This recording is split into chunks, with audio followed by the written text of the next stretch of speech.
Die raaisel van 18 kamele. Daar was 'n pa wat 17 kamele gehad het en 3 seuns. In sy testament het hy bepaal dat die oudste seun die helfte van die 17 kamele moet kry, die middelste seun 'n derde en die jongste seun 'n negende.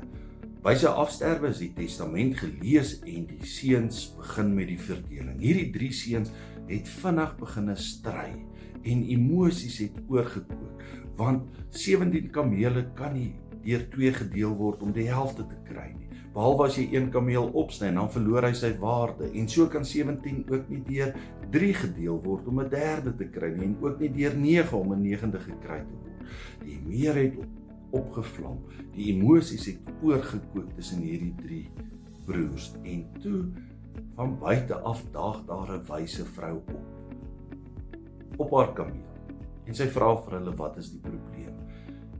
Sy sê toe, ek weet nie of ek julle probleem kan oplos nie, maar neem my kameel en kyk wat gebeur. En skielik begin die somme klop. Skielik werk die verdeling uit, want 18 deur 2 is 9, die oudste seun kry 9 kamele, die middelste seun 3 en 18, hy kry 'n derde, is 6 kamele, en die negende, 9 en 18, is 2. En as jy 9 en 6 en 2 bymekaar tel, het jy 17 kamele.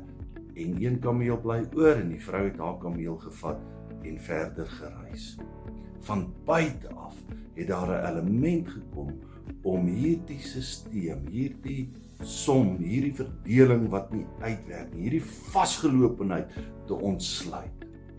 In Johannes 20 sien ons dat Jesus verskyn aan sy disippels, maar Thomas was nie by na die opstanding, na die kruisiging nie. En dan sê Thomas, wanneer die ander disippels hom sê, ek het die Here gesien, dan sê ek sal nie glo voor ek nie met my eie oë sien nie. Die somme klop nie, die verdeling werk nie, daar's 'n vasgelopenheid. En dan agter geslote deure stap Jesus in, die 18de kameel, en hy maak die somme moontlik.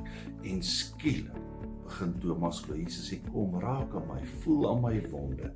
En Thomas kan bely, die Here en my God.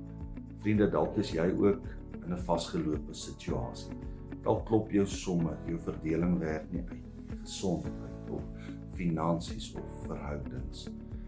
Die moontlikmaker, die 18de kameel, is Jesus. Daar is altyd 'n 18de kameel. Mag Jesus ook jou moontlikmaker wees. Amen.